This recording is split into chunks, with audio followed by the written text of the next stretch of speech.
زياش سيرفع كرة، سيسدد زياش، وجول غانم سايس المدافع، سايس في مباراته 79 يسجل ثالث أهدافه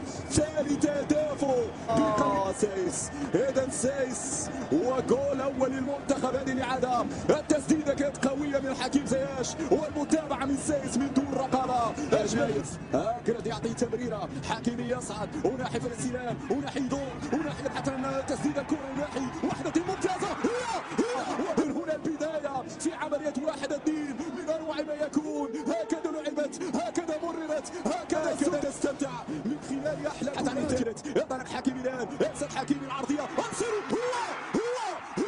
هو جول.